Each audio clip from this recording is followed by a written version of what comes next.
విషయ సుఖములను కూడా ఈశ్వరుడి వైపుకి తిప్పింది శాస్త్రం. కాబట్టి ఇప్పుడు ఏం చెయ్యాలి? యవ్వనే విషయేషిణాం, యవ్వనమునందు విషయముల చేత, విషయములనబడేటటువంటి విషము కలిగిన పాముల చేత కాటువేయబడకుండా ఆ సుఖములను ధర్మపత్ని యందు పొంది అర్థమును పొందు. వార్ధకే మునివృత్తీనాం, నువ్వు వృద్ధాప్యంలోకి వచ్చేశాక కూడా తాళాల గుత్తి కోసం వెంపర్లాడవద్దు. ఇంటికి ఎవరొచ్చారు, ఎవరెళ్ళారు, ఎక్కడ తిరుగుదాం, ఏం చేద్దాం, ఎక్కడికి పరిగెడదాం, ఈ బుద్ధి మాను. వార్ధక్యం వచ్చాక నీకున్నది ఒక్కటే ఒక్క ధర్మం. మునివృత్తీనాం, మననం చెయ్యి, సంతతము మననం చెయ్యి. నిన్ను రమ్మంటారు, నేను రానని చెప్పు. నేను రాను. అయిపోతోంది టైం, ఓ పక్క జ్యోతి ఆరిపోవడానికి సిద్ధమైపోతోంది సమయం. దీపం ఉండగా ఇల్లు చక్కబెట్టు.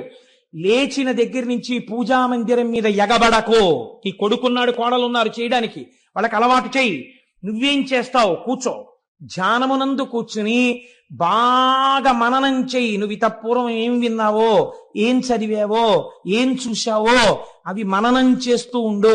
ఏ సంకల్పము ఊపిరి మీద ఆధారపడింది, ఏ ఊపిరి తర్వాత నీ ఆయుర్దాయం ఆగిపోతుందో ఎవరికి తెలియదు. వృద్ధాప్యంలోకి వచ్చేసావు, 3వ నెంబర్ ప్రమాద పతాకం పడిపోయింది, స్థానిక భద్రతా సూచనగా.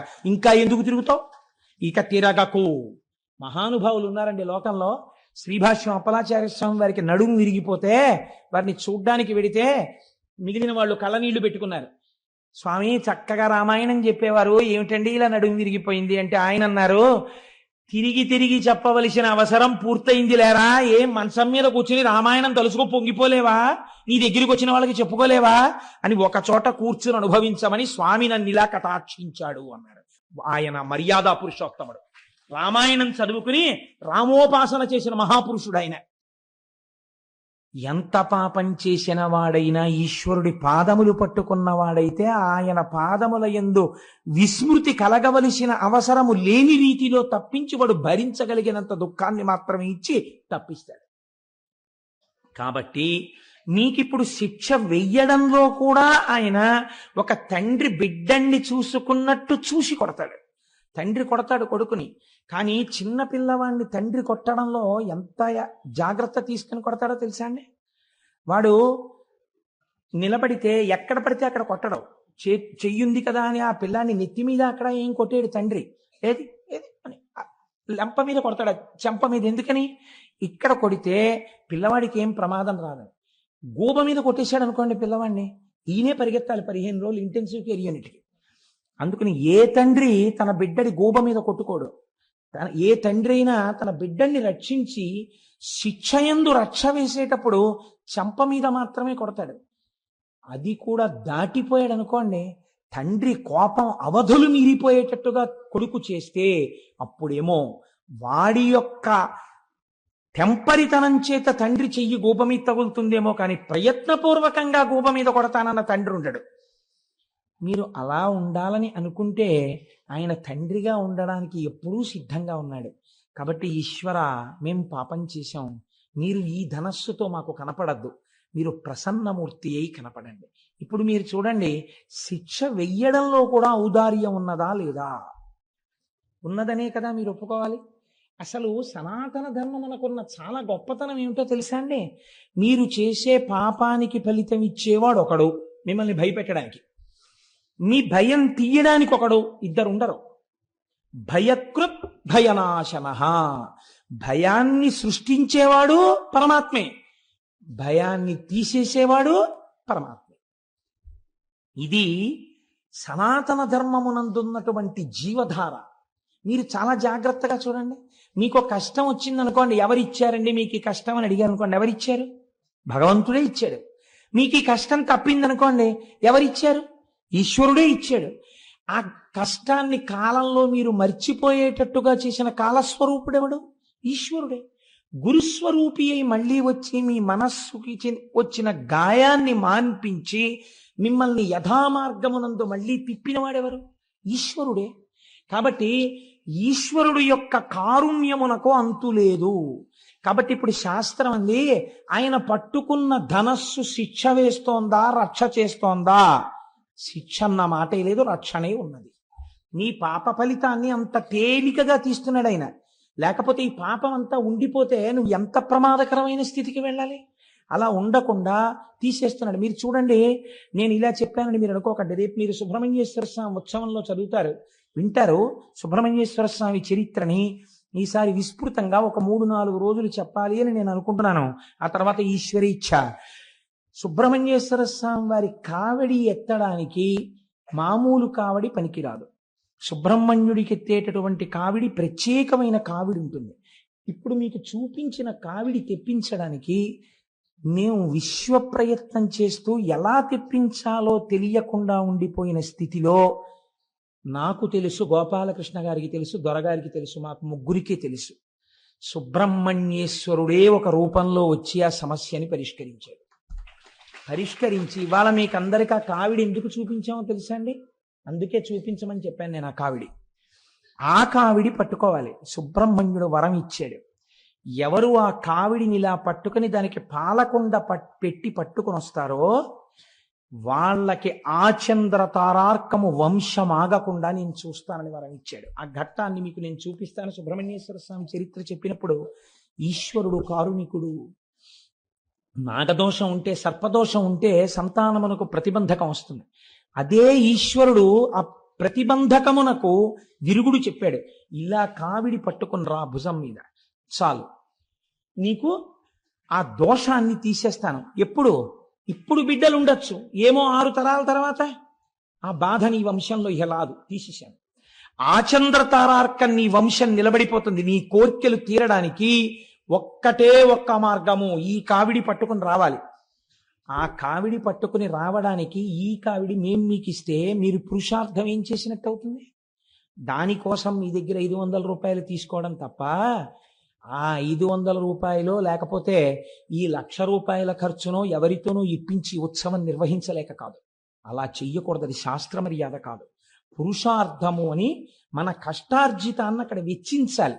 అప్పుడు దాని వలన ఏమవుతుందంటే మీ చెమటని కొంత ఆదాయాన్ని మీరు ఈశ్వరుడి దగ్గర ఒడ్డారు కనుక ఆ పాపము ప్రతిహతమవుతుంది.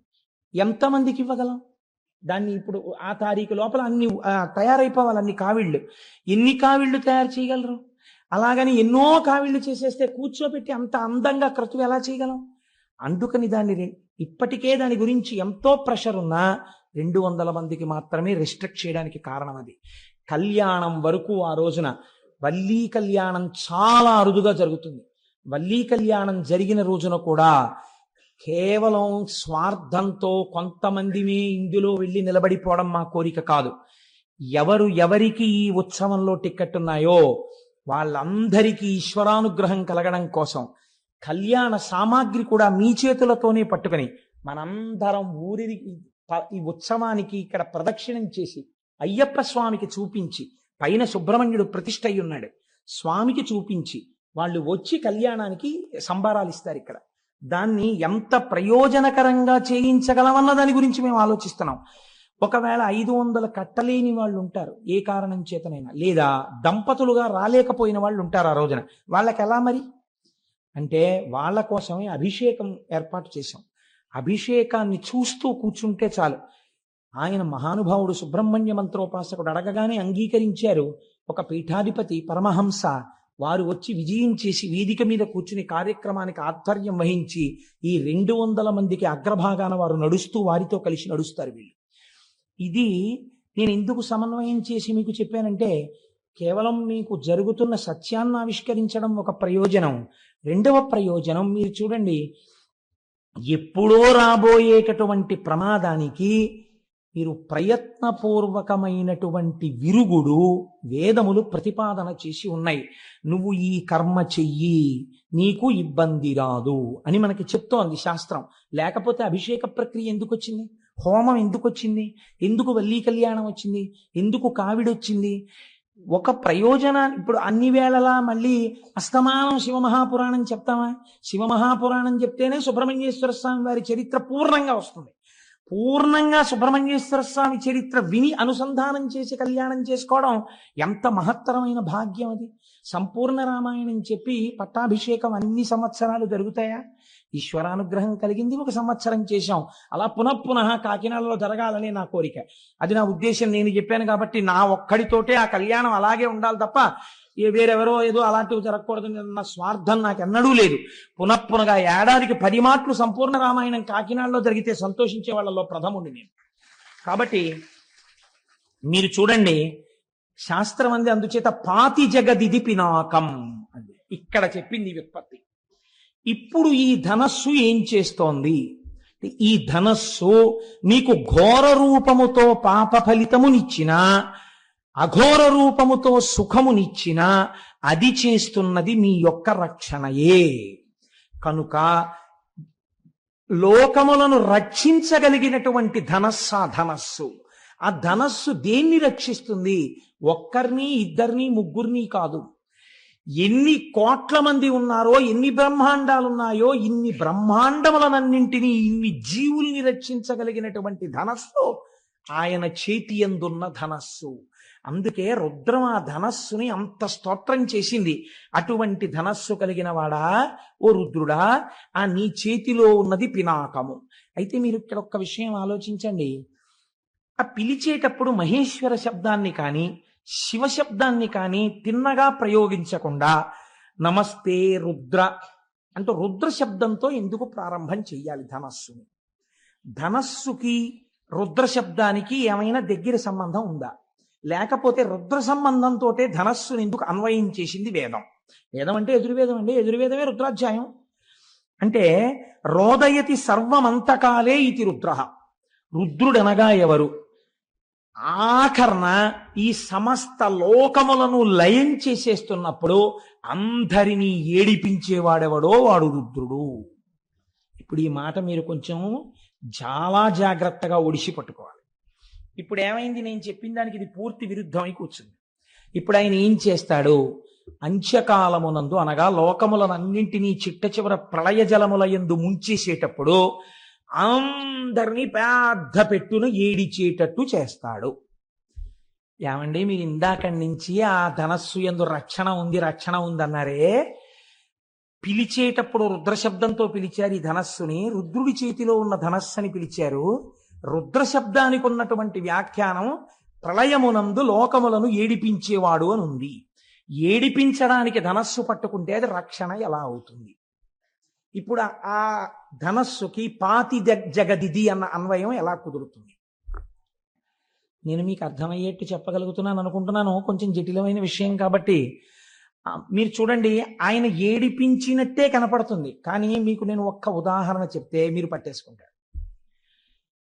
ఒక పిల్లవాడు తల్లిలో పడుకునేటప్పుడు వాడు నిద్రపోయాడు. నిద్రపోయిన తర్వాత తల్లి ఏం చేసిందంటే వాడి బుగ్గ మీద ముద్దు పెట్టుకుని కన్నుల నీరు పెట్టుకుని తల్లి అంది, నాన్న నువ్వు ఆడుకోకూడదని కాదురా, నువ్వు రాత్రి 11 దాటినా ఆడితే నీకు పడదు, నీకు వేడి చేసేసి తెల్లవారేసరికి నీకు దగ్గు మొదలైపోతుంది. గొర్రె దగ్గు అంటారు. గొర్రె దగ్గు వచ్చేస్తుంది నాన్న, అందుకు నిన్ను పడుకోబెట్టానురా, అంతేకాని నీ మీద నాకేమన్నా కోపమా అంటుంది.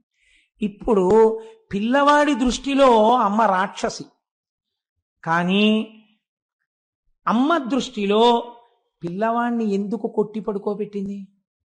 పిల్లవాడి రక్షణ కోసమేనా? ఏడిపించి పడుకోబెట్టడంలో అమ్మ చేతికి క్రౌర్యాన్ని మీరు అంటగట్టగలరా? మీరు ఇక్కడ అంటగట్టలేకపోతే అక్కడ అంటగట్టలేరు. అదేమిటండి మీరు అలా మాట్లాడతారు? ఇక్కడ కొడుకును పడుకోబెట్టిందండి, అక్కడ ఆయన ఏకంగా సంహారం చేస్తున్నాడు. దీనికి దానికి ఎలా కుదురుతుంది? నేను మీకు మాట చెప్తాను. మనకి ప్రళయములు 3 ప్రళయములు ఉన్నాయి. నిత్య ప్రళయము ఒకటి. నిత్య ప్రళయం అంటే ప్రతిరోజు వస్తుంది ఆ ప్రళయం. ఏమిటా ప్రళయం అంటే అది కూడా అనుగ్రహమే. రాత్రి నిద్ర, ఈ నిద్ర పట్టలేదనుకోండి అత్యంత ప్రమాదకరం. నిద్రాభంగం చెయ్యడం అంత పాపం లోకంలో ఇంకోటి లేదు. కాబట్టి నిద్ర పట్టేటట్టుగా ఈశ్వరుడు అనుగ్రహించి మీకు సుఖాన్ని కల్పించడం నిత్య ప్రళయం. రెండవది ఆత్యంతిక ప్రళయము అంటారు. బాగా సాధన చేసి భక్తితో భగవంతుణ్ణి చేరుకోవడానికి అడ్డంగా ఉన్న ప్రతిబంధకములను గుర్తించి వాటిని తొలగతోసుకుని భక్తితో కూడిన కర్మానుష్ఠానము చేత ఈశ్వరానుగ్రహముగా జ్ఞానమును పొంది అద్వైత సిద్ధి చేత మోక్షానందమును పొందేటట్టుగా యోగ్యతని సంతరించుకున్నవాడు ఈశ్వర కటాక్షము చేత మోక్షము పొందడమే ఆత్యంతిక ప్రళయము. ఇది కూడా ఈశ్వరానుగ్రహంగా మోక్షం పొందుతారు ఒక రమణ మహర్షి వంటి మహాభావులు. మీరు చూడండి, అది ఆత్యంతిక ప్రళయం. మూడవది మహాప్రళయము అంటారు. ఆత్యంతిక ప్రళయంలో ఒక్కొక్క మెట్టు ఎక్కి వెళ్ళిపోయారు అందరూ. అందుకే మన వాళ్ళు పూర్వం కైలాసపాళి ఆడించేవారు. కైలాసపాళి ఓ 10 మంది పిల్లలు కలిసి మొదలు పెడతారు, 9 మంది పండిపోతారు, ఒక్కడే ఉండిపోతాడు, వాడు ఒక్కడు పండడం. అప్పుడు వాడు అలా దేవతల్లో తిరుగుతూ ఉంటాడు, కానీ వాడు విరాట్ పురుషుల్లోకి వెళ్ళడం. వెళ్ళకపోతే వాడిని ఏం చేసేవారంటే, వీడు కూడా పండిపోయినట్టే అని చెప్పేసి వాడు 4 వేసినా సరే ఇటు 2 గళ్ళు, ఇటు 3, ఇటు 4 లెక్క మార్చేసేవారు. లెక్క మార్చేసి 4 అంటే అసలు అప్పటి వరకు 1, 2, 3, 4. ఇప్పుడు వీడు ఒక్కడు పందాలు వేసుకుంటూ కూర్చోవడం, వాడికి అప్పటికి పట్టలేదు ఆ 3. అప్పుడు ఏం చేస్తారంటే 1, 2, 3, 4 ఆఖరిని ఇలా నప్పేచ్చు, పర్వాలేదు నువ్వు పండిపోయావు అంటే ఆ పిల్లాడు సంతోషంగా చేతులు కొట్టుకుంటూ వెళ్ళిపోతాడు. అలా ఈశ్వరుణ్ణి తమంత తాము పొందలేని వాళ్ళని ఈశ్వరుడే పొందుతాడు. అప్పుడు కూడా వాళ్ళు ఏమంటారంటే ఇలా ఉండిపోతాం అని ఏడుస్తూ ఉంటారు జీవబుద్ధితోటి.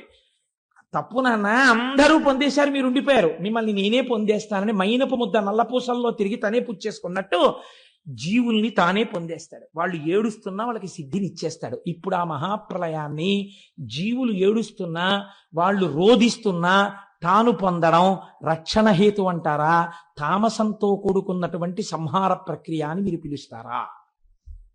ఇప్పుడు అలా చేసినటువంటి రుద్రుడి చేతి ధనస్సు సాత్వికమైనది, లోకరక్షణ హేతు అని నేను అంటాను, కాదని మీరు అనగలరా? కనుక ఇప్పుడు అది ఏమైంది? లోకములను ఏడిపించేటటువంటి వాడంటే వీడి మూర్ఖత్వం చేత ఇంకా ఇలా ఉంటానంటున్నాడు. యుగమైపోయింది, నీకు ఇంత సమయం ఇచ్చినా పొందలేకపోయావు, నేనే నిన్ను పొందేస్తానని పొందేశాడు పరమాత్మ. అది కూడా ఆయన యొక్క అనుగ్రహము. కాబట్టి ఇప్పుడు ఏమైంది? రోదయతి సర్వమంతకాలే ఇతి రుద్రః రుత్యా ధర్మానవ లోకయతి ప్రాపయతీతివా రుద్రః. ఇది ఒక చిత్రమైనటువంటి మాట. వేదము శబ్ద ప్రమాణమై మనకి ధర్మాన్ని బోధ చేస్తోంది. వేదం అంతా ఏం బోధ చేస్తుంది అంటే ధర్మమే. అందుకే వేదము మారితే దేనిగా మారింది అంటే రామాయణంలో చెప్పారు, వేద వేద్యే పరే పుంసీ జాతే దశరథాత్మజే వేద ప్రచేత సాదాసీత్ సాక్షాత్ రామాయణాత్మన. వేదము ధర్మమే కాబట్టి వేదము రాశీభూతమైనటువంటి ధర్మాన్ని నేర్పే కావ్యముగా రామాయణంగా వచ్చింది. ధర్మమే రాశీభూతమైనటువంటి భగవానుడు రామో విగ్రహవాన్ ధర్మగా రాముడిగా వచ్చాడు. ఇప్పుడు వేదం నీకేం చెప్తుంది? ధర్మమే చెప్తుంది. నువ్వు ఇలా ఉండు, ఇలా ప్రవర్తించు, ఇదే మాట చెప్తుంటుంది వేదం. ఈ ధర్మాన్ని ఎలా చెప్తుంది వేదం అంటే మీకు సూక్ష్మంగా ఒక మాట చెప్తారు పెద్దలు. ఏమంటారంటే, అంటే ఇప్పుడంటే లోకంలో కొంచెం ఆ మాటలు లుప్తం అయిపోతున్నాయి. పూర్వకాలంలో పెద్దలు ఎవరి దగ్గరికైనా మనం వెడితే, నాయన నీ ఇష్టాపూర్తములు జరుగుచున్నవా అని అడిగేవారు. ఇది సాధారణంగా గురువులు శిష్యుడు 1 నెల 2 నెలలో కనపడితే గురువు శిష్యుణ్ణి అడుగుతాడు, ఏమయ్యా నీ ఇష్టాపూర్తములు నడుస్తున్నాయా అని అడుగుతాడు. ఇష్టాపూర్తములు నడుస్తున్నాయా అంటే ఏమిటండి అంటాం మనం. ఇష్టాపూర్తములు అంటే ఏమిటో తెలుసా అండి? 2. ఒకటి, మీకు కాయికమైన శక్తి ఉంటుంది, అంటే శరీరమునందు కొంత శక్తి. ఈ శక్తితో ఏం చెయ్యమని శాస్త్రం చెప్పిందంటే, మీరు ఈశ్వర సేవ చెయ్యమని చెప్పింది. నేను ఆర్టీసీలో పనిచేసే ఒక గౌరవప్రదమైన ఉద్యోగి వెంకటనగర్ శివాలయంలో చీపురు పట్టుకు తుడుస్తూ ఉంటారు, నేను చూస్తూ ఉంటాను. అప్పర్ చేసేవారు. ఇది మీకు ఎదర శివమహాపురాణంలో వస్తుంది, ప్రియ పురాణంలోంచి. మీ శరీరములో ఉన్న బలం బతికున్న దగ్గర నుంచి చచ్చిపోయే వరకు నా వాళ్ళనుకున్న మీ వాళ్ళ కోసమే కాదు, ఏదో ఒక సేవకు ఉపయోగపడాలి. ఈశ్వరుడి యొక్క వాహనం వెళ్ళిపోతుంటే మీరు వెళ్ళి అడగాలి. వాళ్ళు చీ అన్నా పర్వాలేదు, అయ్యా ఒక్కసారి వహిస్తానని అడగాలి. వాళ్ళు ఇస్తే వెంటనే భుజాన్ని పట్టాలి. శరీరము దానికి ఉపయోగపడాలి. మీరు ఎక్కడికైనా వెడితే ఓసారి దేవాలయాన్ని తుడవాలి. మీరు ఎదర భస్మ గురించి చెప్పినప్పుడు బ్రహ్మోత్తర ఖండంలో విందురు కానీ, స్కాంద పురాణం బ్రహ్మోత్తర ఖండంలోంచి అనుసంధానం చేస్తాను, అక్కడ విందురు కానీ. ఎందుకంటే పేరుకి శివమహాపురాణం అంటున్నాను కానీ నేను శివాష్టోత్తరం, పెరియ పురాణం, శివమహాపురాణం ఎన్నింటినో అనుసంధానం చేస్తున్నాను. మళ్ళీ ఇందులో తెలుగులో చేయబడినటువంటి సాధికారికమైనటువంటి శివమహాపురాణాన్ని కొంత సమన్వయం చేస్తున్నాను. కాబట్టి అంటే ఇదంతా నా ప్రజ్ఞాన్ని నేను చెప్పట్లేదు, అదొక ఈశ్వరానుగ్రహం అని చెప్తున్నాను. మీ వంటి పెద్దలు కూర్చోవడం వల్ల ఈశ్వరుడు నాతో పలికించుంటుంటాడు. కాబట్టి ఇష్టాపూర్తములు అంటే మీ కాయికమైన శక్తిని ఈశ్వరుడి కొరకు ఉపయోగించుట. మీరు కొంత ద్రవ్యాన్ని ఆర్జించారు, ఈ ద్రవ్యాన్ని ఆర్జించినప్పుడు ఈ ద్రవ్యంలో కొంత భాగాన్ని మీ శక్తి మేరకు ఈశ్వరార్చనలో మీరు ఉపయోగించి తీరాలి. లేకపోతే ఉత్తరగతులు ఎక్కడి నుంచి వస్తాయి? మీరు మీ సంసారం కోసం ఖర్చు పెట్టింది 0, మీకే ఫలితాన్ని ఇవ్వదు. అది మీ ధర్మం, అంతే. ఖర్చు పెట్టారు. మీరు హుండీలో వేసిన రూపాయి మీకు ఉత్తమ లోకాల్ని నిర్ణయం చేస్తుంది. మీరు అయ్యప్ప స్వామి గుళ్ళో ₹1 వేశారనుకోండి, ఓ నియమం పెట్టుకున్నారనుకోండి. ఒక ఉదాహరణకి చెప్తున్నాను. నేను 40 రోజులు శివమహాపురాణం వింటూ ప్రతిరోజు ₹1 హుండీలో వేస్తాను అనో నిర్ణయం పెట్టుకున్నారనుకోండి. ఈ హుండీ తెరిచి చూసి దీంట్లో రేపొద్దున్న ఇక్కడ అయ్యప్ప స్వాములు అందరూ పూజలు చేస్తారు. స్వామివారి దగ్గర బోల్డన్ని జ్యోతులు వెలిగించినప్పుడు ఒత్తులు కొన్న దాంట్లో మీ ₹1 వెళ్ళింది అనుకోండి. ఆ ₹1తో వెలిగినటువంటి దీపం ఉత్తరోత్తర జన్మలలో ఎక్కడ మిమ్మల్ని రక్షిస్తుందో మీకు తెలియదు, ఎక్కడి నుంచి వచ్చిందో ఈ పుణ్యం, కానీ కాపాడేస్తుంది. మీ ద్రవ్యంలోంచి ప్రయత్నపూర్వకంగా మీరు ఖర్చు పెట్టాలి. ఇది స్థాయిని బట్టి ఉంటుంది. ఒక మహాత్ముడు దేవాలయ నిర్మాణం చేయగలిగినటువంటి వాడై ఉంటాడు. వేరొక మహాత్ముడు ₹1 హుండీలో వేయగలిగిన వాడై ఉంటాడు. వేరొక మహాత్ముడు ఏదో ఒక సేవకి కొంత డబ్బు కట్టి సేవ చేసుకోగలిగిన వాడై ఉంటాడు. దీన్ని ఇష్ట అంటారు. అంటే ద్రవ్యమును, కాయికమైనటువంటి శక్తిని ఈశ్వరుని యొక్క అనుగ్రహము కొరకు వెచ్చించుట. ఇది చేస్తున్నావా? గురువు శిష్యుణ్ణి అడుగుతాడు, నీ ద్రవ్యం దాచేసుకోవడమేనా? నువ్వు కూడా అలా ఖర్చు పెడుతున్నావా? అందుకే గురువుగారు ఫ్రీగా కూర్చోకూడదు పూజకి. ఎప్పుడు చెప్పిన గురువుగారు కూడా డబ్బు కట్టాలి. లేకపోతే ఇంకెందుకు ఆ గురువు బరువు? తనకి ఫ్రీయా, మిగిలిన వాళ్ళు డబ్బులు కట్టాలా? ఇంకెందుకు? తను కూర్చుంటే తను కట్టాలంతే. కాబట్టి ఇష్ట, దీన్ని ఇష్టం అంటారు. రెండవది పూర్తము. పూర్తం అంటే ఏమిటో తెలుసా అండి? మీకు అటువంటి అర్హత శరీరములో ఇయ్యబడితే ప్రయత్నపూర్వకంగా మీరు ఒక చోట కూర్చుని, అయ్యా నేను హవిస్సు వేస్తానండి అగ్నిహోత్రంలో అని అడగాలి, నేను ఒక సమిధ వేస్తానండి అని అడగాలి. నేను చూపించాను, నాతో కామకోటి పీఠానికి వచ్చిన వాళ్ళకి నేను చూపించాను, చూడండి. శివుడికి అర్చన జరుగుతుంటే సాయంకాలం జరగబోయే అర్చనకి అక్కడ ఒక బ్రహ్మచారి కూర్చుని అన్ని దళాలకి 3 ఆకులు ఉండేటట్టుగా జాగ్రత్తగా దళాల్ని కత్తిరించి ఓ పళ్ళెంలో పెడుతున్నాడు. అదొక సేవ. అలా మీరు ఒక అగ్ని కార్యం చెయ్యాలి, మీరు ఒక హోమం చెయ్యాలి. రేపు సుబ్రహ్మణ్య హోమం జరుగుతుంది. మీకు చెయ్యడం చేత కాకపోవచ్చు, మీ ద్రవ్యం వేసి మీరు ఆచార్యముఖేనా అని కూర్చోవాలి. కూర్చుంటే ఇప్పుడు ఆచార్యులు చేస్తారు, కానీ ఎవరికి ఆ ఫలితం? మీకే. అప్లికేషన్ రాసిన వాడు ఎవరైనా సంతకం పెట్టిన వాడికే చెక్ వస్తుంది. అలా ఫలితం మీకే వస్తుంది. కాబట్టి పూర్తము, ఈ 2 మీరు చేసి తీరాలి. ఇది పరమధర్మము మనుష్య జన్మకి. ఈ 2 చేయకపోతే మీ ధర్మాన్ని మీరు విస్మరించినట్టు. డబ్బు దేనికి? దాచుకోవడానికి. శక్తి దేనికి? ఇంట్లో వాడుకోవడానికి. ఇంకా ఎక్కువైపోయి డాక్టర్ గారు చాలా ఎక్కువైపోతోంది నీలో శక్తి అంటే మార్నింగ్ వాక్ ప్రయత్నపూర్వకంగా రోడ్ల మీద బడి తిరిగి తగ్గించుకోవడానికి. అంటే నేను తిరిగే వాళ్ళందరినీ తప్పు పట్టట్లేదు, వాళ్ళు మహాత్ములై ఉండి ఉండవచ్చు.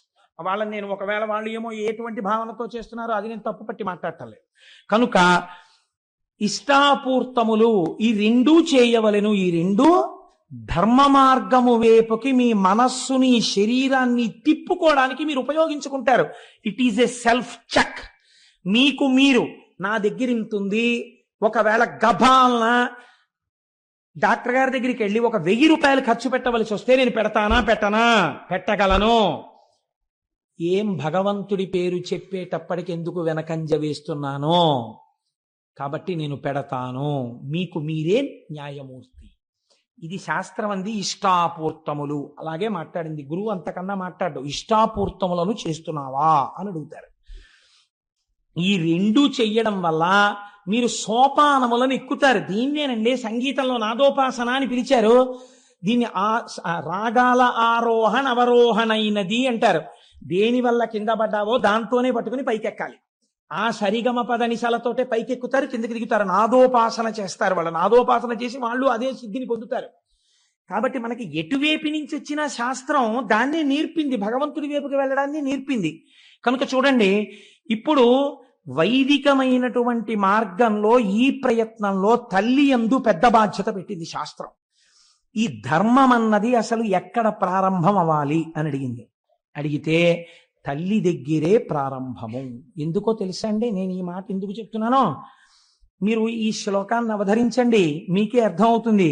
శైశవేభ్యస్త విద్యానాం చిన్నతనంలో శైశవంలో భగవంతుడన్నవాడొకడున్నాడన్న పూనిక పిల్లల యందు ఏర్పడేటట్టుగా విద్యాభ్యాసము జరిగి తీరవలెను.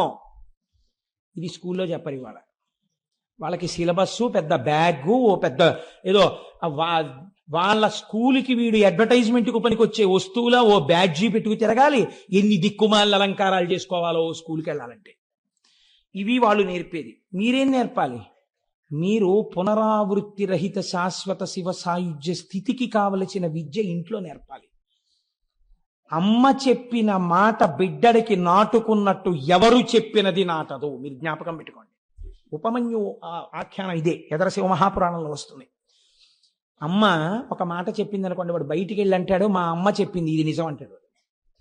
అమ్మ నేర్పాలి, నాన్న ఈయన శంకరుడు, ఈయన నారాయణుడు, ఈవిడ లక్ష్మి, ఇది కనకధారా స్తోత్రం, ఏది చెప్పు, ఆపదామపహర్తారం దాతారం సర్వసంపదాం. చిన్నతనంలో 4 శ్లోకాలు నేర్పాలి. భగవద్భక్తి అలవాటు చెయ్యాలి. వాడికో పంచె కట్టుకోవడం నేర్పాలి. వాడికి దేవుడి దగ్గరికి వెళ్ళి నమస్కారం పెట్టడం నేర్పాలి.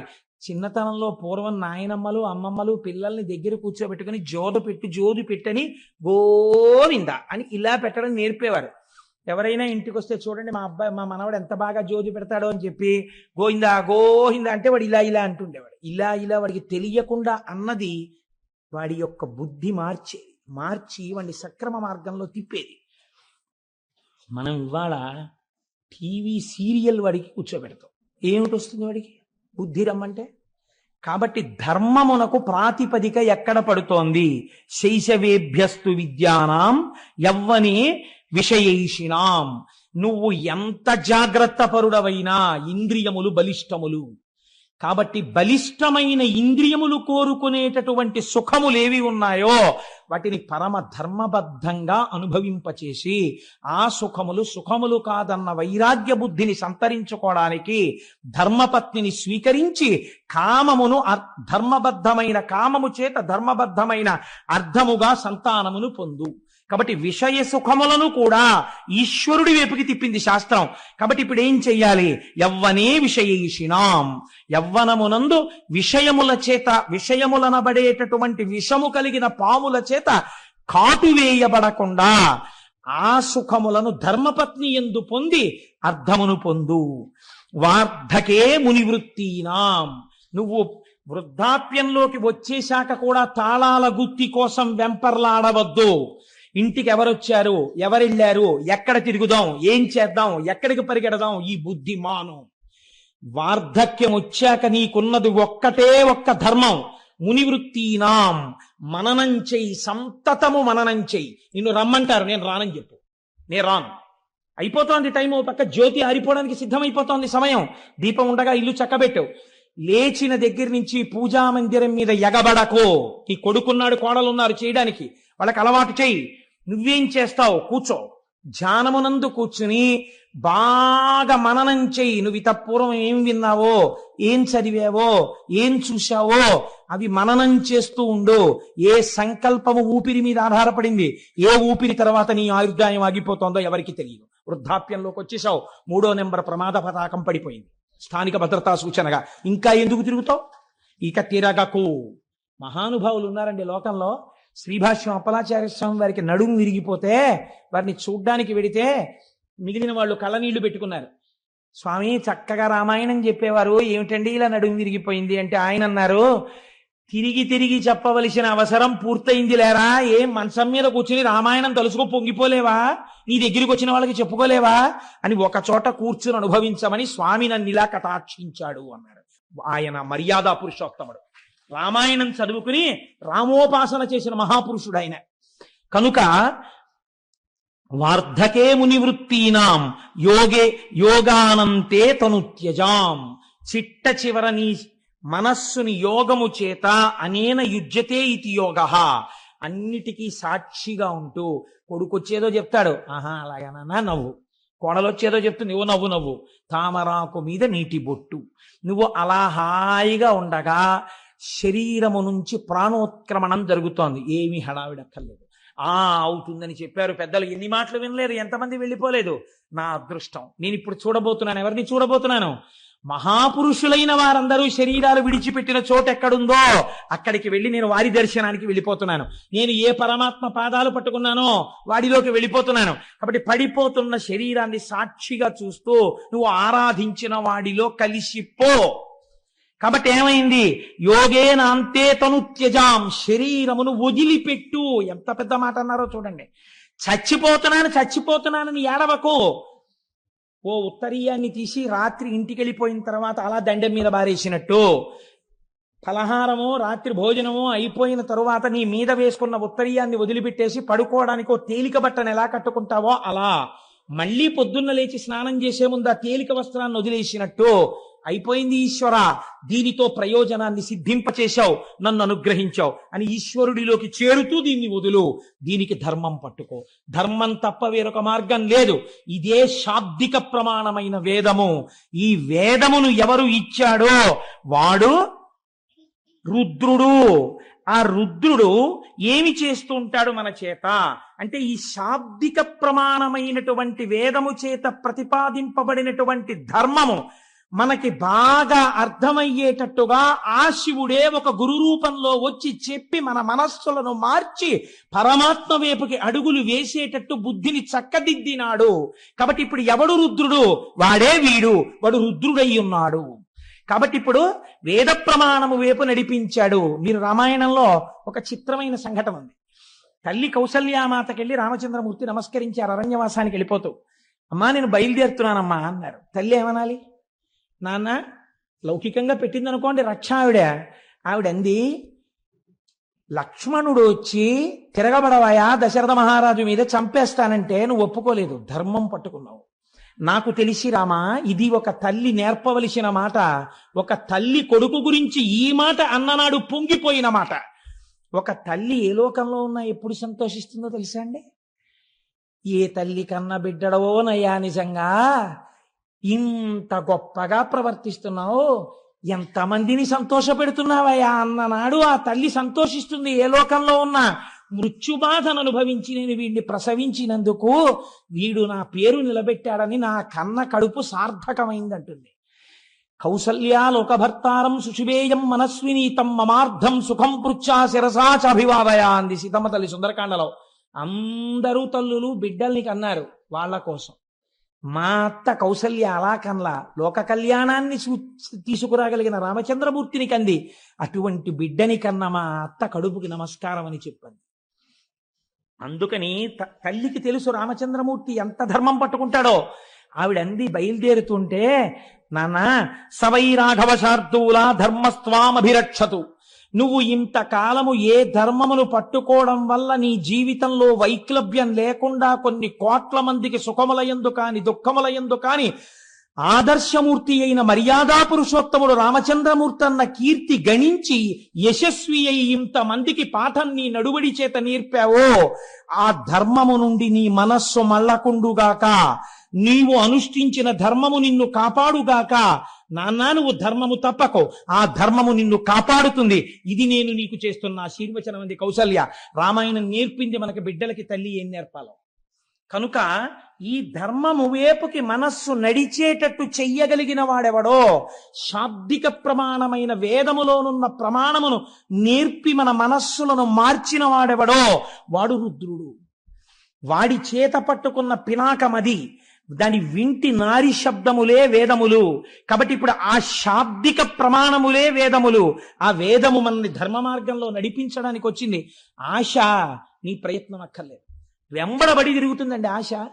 మిమ్మల్ని ఎలా పట్టుకులాగి, అందుకే ఆశా పాశము అన్నారు దాన్ని. తాడేసి లాగేసినట్టు లాగేస్తుంది ముందుకు వెళ్లకుండా. ఆశ ఎంత దారుణంగా ఉంటుందో పరమాచార్య స్వామి మాట చెప్తుండేవారు. ఒక దరిద్రుడికి మామిడి పండు తినాలనిపించింది. ఎంత చిత్రంగా ఉంటాయో చూడండి. ఆఖరికి రాక మామిడి పళ్ళ సీజన్ వచ్చింది. ఎవడిస్తాడు వాడికి మామిడి పండు? ఎవడో ఒక మహానుభావుడు చూసి, అయ్యో పాపం వీడికి మామిడి పండు తినాలనిదిలా ఉంది, ఎప్పుడు మామిడి పళ్ళు అందరూ తినే చోటుకి వెళ్ళి కూర్చుని అలా చూస్తూ ఉంటాడు, చొంగ కారుస్తూ ఉంటాడు. ఓ పెద్ద మామిడి పండు ఇచ్చాడు. ఇప్పుడు ఆయన ఆ మామిడి పండుని చేత్తో పట్టుకుని పెద్ద ఆలోచన చేశాడు. అంటే మనుష్యులకి సహజంగా ఎలా ఉంటుందో చూడండి ప్రకృతి. నాకు దొరక్క దొరికింది మామిడి పండు. ఇంటి దగ్గర భార్య ఉంది, 2 బిడ్డలు ఉన్నారు. భార్యకి 2 బిడ్డలకి నాకు నలుగురికి కలిపి ఒక్క మామిడి పండు తినడానికి సరిపోదు. పోన్లే పంచుకు తిందామంటే ఇంతంత ముక్కలు వస్తాయి. ఇలా అబ్బా ఎంతో బాగుందో అనేటప్పటికి అయిపోయింది. కాబట్టి ఈ సంవత్సరానికి నేను ఒక్కడినే తింటాను. వచ్చే సంవత్సరానికి ఎలాగో అలా కష్టపడి భార్యా బిడ్డలకు కూడా మామిడి పళ్ళు ఏర్పాటు చేస్తాను. చూడండి ఎంత చిత్రంగా ఉంటుందో. తను తినాలన్న దగ్గర భార్యా బిడ్డల్ని కూడా పక్కన పెట్టగలిగాడు. ఇప్పుడు తినచ్చు కదా పోనీ ఒక్కడు. ఇన్నాళ్ళు వీడు పాపం ఎప్పుడు పాపం ఏమి తింటాడండి, పిచ్చాడు, దరిద్రుడు అనేవారు నన్ను. 10 మంది చూస్తూ ఉండగా నేను ఈ మామిడి పండు తినాలి. అందరూ నన్ను చూసి అబ్బో ఆయన మామిడి పండు తింటున్నాడండి, ఎంత మంచి మామిడి పండు, ఎక్కడ కొన్నాడో పరకంటే ఈయనకి ఏదో ఐశ్వర్యం వచ్చింది అనుకోవాలి. కాబట్టి నేను ఇప్పుడు ఈ మామిడి పండుని అందరూ చూస్తూ ఉండగా తింటాను అని ఒక అరుగెక్కి కూర్చుని బాగా జనం వచ్చే వరకు చూశాడు. అందరూ వచ్చే వరకు మామిడి పండు ఇలా ఇలా తిప్పాడు. నిజంగానే ఆశ్చర్యం వేసింది అందరికీ, ఏమిటి ఇంత మామిడి పండు ఉంది వీడి చేతిలో. ఇప్పుడు అందరూ చూస్తుండగా తిందామని ఆ మామిడి పండుని ఇలా కొరికి అన్నాడు. అది చేతిలోంచి జారి కిందనున్న బురదలో పడింది. ఎంత అక్కడున్నాడో అంత కిందకి వెళ్ళాడు. ఇప్పుడు ఆ మామిడి పండుని వదలలేడు. తీసి కడిగైనా తినేద్దామని ఉంది.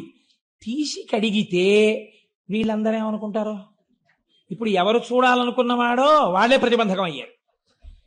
తీసి కడగడమా, ఇలా ఊరుకోవడమా? గట్టిగా చెంచాడు రసం తాగలేదే, పండు పడిపోయింది కింద, ఏం చేయడం అని ఆలోచిస్తున్నాడు. పంది వచ్చి ఎత్తుకుపోయి అయిపోయింది మామిడి పండు. ఆ వచ్చే సంవత్సరానికి మళ్ళీ దొరికితేను. ఇంత ఆశాపాశములు, ఇది ఒక దృష్టాంతం. ఇలాంటి ఆశాపాశాల్లో మనం ఎన్నింటితో తిరుగుతున్నాం మీరు చూడండి. సాధారణంగా ఒక మాట వినపడుతుంటుంది మనకి ఇళ్లల్లో. ఎక్కడికైనా వెళ్ళినప్పుడు వాళ్ళ ఇంటికి ఫంక్షన్కి వెళ్తున్నాం కదా, అదేంటి ఇలా పెడితే ఏం బాగుంటుంది, ఈ చీర కట్టుకోనా బాబాయ్, వాళ్ళ మీద ఎందుకు, ఈ ఈ ఈ ప్యాంట్ వేసుకోనా అంటే నా మీదే కదా, ఈ ప్యాంట్ వేసుకోనా, ఈ షర్ట్ వేసుకోనా, ఇలా బెల్ట్ పెట్టుకోనా, ఇలా టక్ చేసుకోనా, ఇలా స్ప్రే కొట్టుకోనా, అదేంటి మంచి గాడీ డిజైన్ ఉన్న షర్ట్ వేసుకోనా, ప్లెయిన్ షర్ట్ బాగుంటుందా, ఆయన ఫుల్ హ్యాండ్స్ వేసుకోనా, హాఫ్ హ్యాండ్స్ వేసుకోనా, ఇన్ని అడుగుతాడు. బ్రాస్లెట్ చెస్ట్లో ఉందా, లాకర్లో ఉందా, ఇంట్లో ఉందా, ఓసారి పెట్టుకోనా. బ్రాస్లెట్ పెట్టుకుని ఫుల్ హ్యాండ్స్ వేసుకుంటే కనపడుతుందా, హాఫ్ హ్యాండ్స్ వేసుకుని బ్రాస్లెట్ వేసుకోనా. ఎన్ని దిక్కుమాల ఆలోచనండి. దీనికి ట్రైనింగ్ కావాలండి మీకు ఎవడైనా వచ్చి చెప్పాలండి, నేర్పాలా? సహజంగా వస్తాయి. ధర్మం వైపుకి అడుగు పడాలంటే ఈశ్వరానుగ్రహం ఉండాలి. నా ప్రవర్తన ధార్మికంగా ఉందా అని చూసుకోవడానికి మీకు లోపల కలేజా రావాలి. ఆ కలేజాకి, అటువంటి ధార్మిక ప్రవర్తనకి ఈశ్వరానుగ్రహం కావాలి. అలాంటి అనుగ్రహం ఇచ్చి నడిపించేవాడెవడో వాడు రుద్రుడు. ఇప్పుడు నాకు అక్కర్లేదనేవాడు ఎవడైనా ఉంటే నాకు చూపించండి రుద్రుణ్ణి. నమస్తే రుద్రమన్యవ ఉతోత ఇషవే నమః. నీ కోపం వస్తే ఇన్ని భ్రష్టత్వాలు వస్తాయి. అందుకని వద్దా, ఆ ధనస్సు వద్దు, ఈ ధనస్సు పట్టుకో, ఇది అందుకని పినాకి అని పిలిచింది శాస్త్రం ఆయన్ని. కాబట్టి ఇప్పుడు చూడండి అంటున్నారు రుత్, రుద్ర శబ్దములో రుత్ అన్న మాట ఉంది.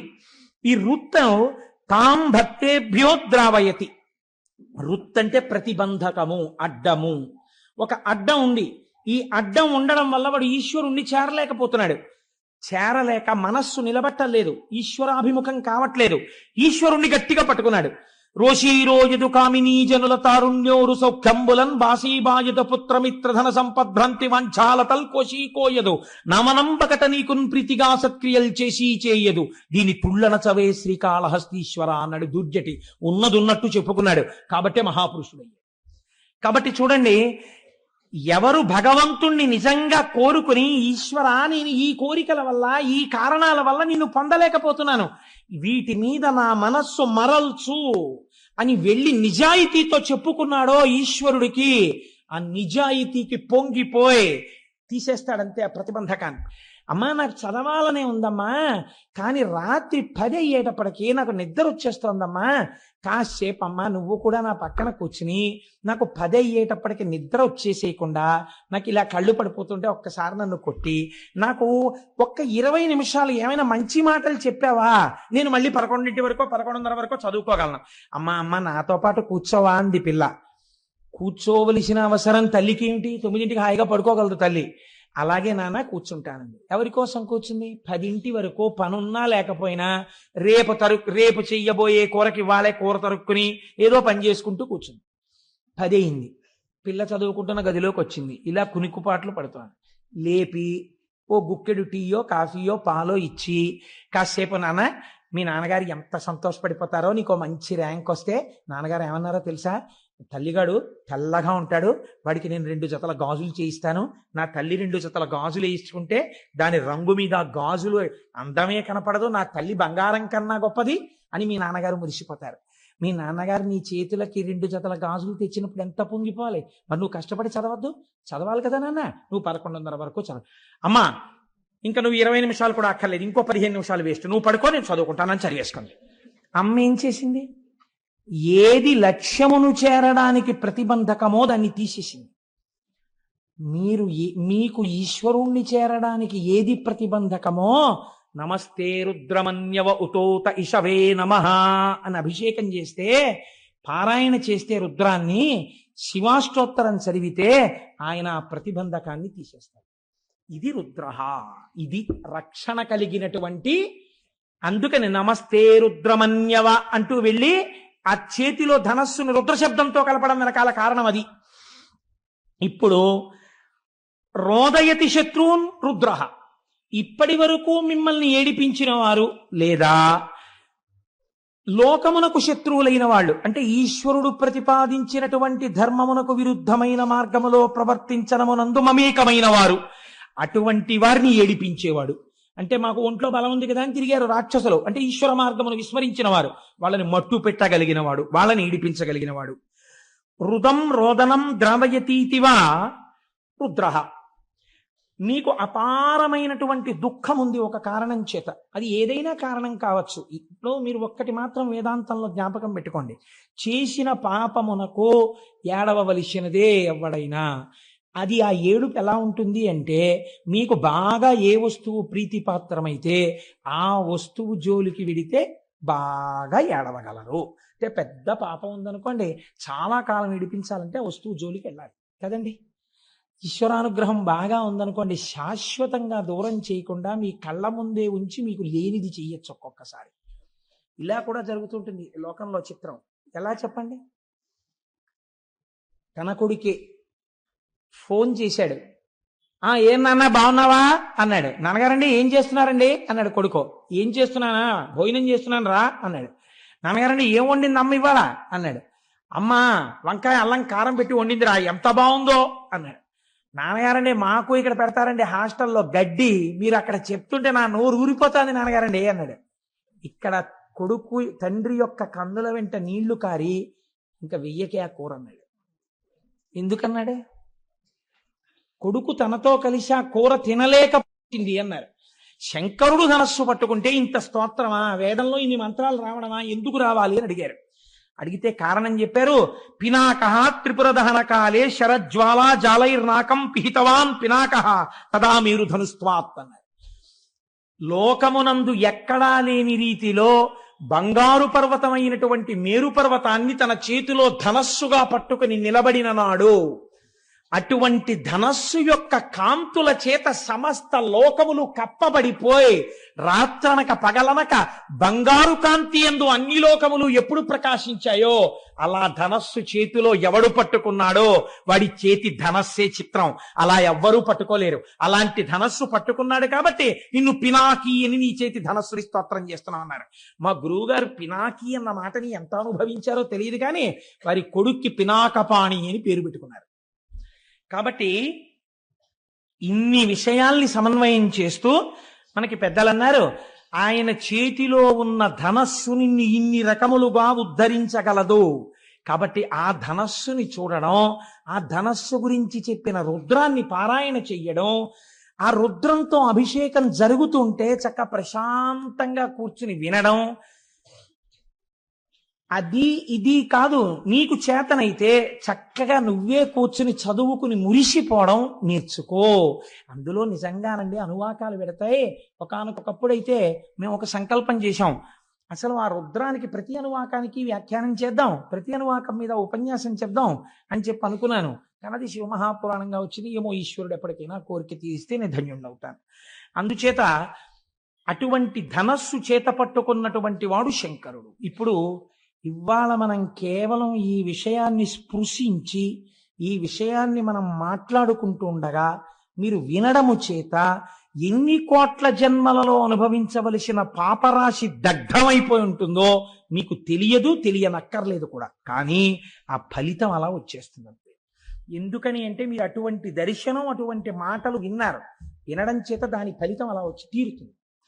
కాబట్టి శివో మహేశ్వర శంభు పినాకి శశిశేఖర, ఆయన్ని శశిశేఖర అని పిలిచారు. శశకం అంటే కుందేలు, అది దూకుతుంది, దూకే స్వభావం ఉన్నది. దూకే స్వభావం ఉన్నది కాలము. ఈ కాలము దూకుతుంది అని ఎందుకంటారంటే మీరు చూడండి, సుఖము చేత కాలము దూకేస్తుంది. భోగి పండక్కి కూతురు అల్లుడు మనవలు వస్తున్నారనుకున్నప్పుడు రిటైర్ అయిపోయిన ఆయనకి ఎంతకీ భోగి రానట్టు అనిపిస్తుంది. ఇంకా రేపే భోగనగా అస్తమానం లేచి కళ్ళజోడు ఎట్టుకుని గడియారం చూసుకుంటాడు, గౌతమి వచ్చే టైం అయిపోతుందని. మీరు కాకినాడ టౌన్ స్టేషన్లో చూడండి ఎంతమంది పెద్దవాళ్ళు ఉంటారో. ఆ కూతుళ్ళని కౌగలించేసుకుని అల్లుళ్ళని గౌరవించేసి ఆ మనవల్ని చేత్తో పట్టుకుని తాతగారండి తాతగారండి అంటుంటే వాళ్ళని ఆటోలు ఎక్కించుకుని కారులు ఎక్కించుకుని వెళ్ళిపోయి ఆ మనవలతో ఆడుకుని కనుమ వస్తుంది అంతే, కళ్ళ నీళ్లు ప్రారంభం. ఎందుకని వెళ్ళిపోతుంది కూతురు అల్లుడును. ఏమిటో వచ్చిందనుకున్నంతసేపు పట్లేదు, ఇట్టి అయిపోయింది, భోగి నుంచి కనుమకు వచ్చేసామంటాడు. దూకేసింది కాలం సుఖంలో కదండి. కాబట్టి శశకము చంద్రుడి యందు కుందేలు ఉంటుంది. అందుకే కాలము దూకుతుంది, కాలము నిబ్బరంగా ఉంటుంది. ఒక్కొక్కసారి దుఃఖంలో ఉన్నాడు అనుకోండి, ఈ కాలం గడవట్లేదండి అసలు అంటే 20వ తారీఖునే డబ్బులు అయిపోయాయి అనుకోండి, ఏమిటో ఈ నెల గడవట్లేదండి అసలు 31 వస్తుందా అంటాడు. కాబట్టి కాలం చాలా గడుసుగా గంభీరంగా ఉన్నట్టుంటుంది. కాబట్టి మీరు ఈ దాంట్లో అర్థం చేసుకోవలసిన రహస్యం ఒకటి ఉంది. మీరు అసలు దాన్ని పట్టుకుంటే శశిశేఖర అన్న మాటకున్నటువంటి తాత్వికమైన అర్థం మీకు అర్థం అవుతుంది. ఈ కాలమునందు మీకేమొస్తోంది? ఇప్పుడు నేను చెప్పిన 2 ఉదాహరణల్లో మీకేమర్థమైంది? ఒకదాని యందు సుఖం ఉంది, ఒకదాని యందు దుఃఖం ఉంది. దుఃఖం ఉన్నప్పుడు కాలం కదలనట్టు అనిపిస్తోంది, సుఖం ఉన్నప్పుడు దూకేసినట్టు అనిపిస్తోంది. దూకేసినట్టు కనపడిన కాలాన్ని, దూకనట్టు కనపడిన కాలాన్ని మీరు వైదిక సమన్వయం చేస్తే క్యాలెండర్లు, డేట్లు, జనవరిలు, ఫిబ్రవరిలు పక్కన పెట్టేయండి, అది మన సంప్రదాయం కాదు. మీరు రోజు చెప్పేటప్పుడు కాలాన్ని ఎలా చెప్తారు? శ్రీ వ్యయనామ సంవత్సరే ఉత్తరాయణే శిశిర ఋతౌ మాఘమాసే శుక్లపక్షే పంచమ్యాం వాసరః భౌమవాసరే శుభనక్షత్రే శుభయోగ శుభకరణయే బంగుడు విశేష విశిష్టాయాం శుభరిదౌ శ్రీమాన్ శ్రీమతః అని చెప్తున్నారా లేదా? ఈ తిథులు ఎలా వస్తున్నాయి? శుక్లపక్షే అని చెప్తున్నారా? శుక్లపక్షం దేనివల్ల వస్తుంది? చంద్రుడి యొక్క కళలు వృద్ధి పొందితే శుక్లపక్షం వస్తుంది.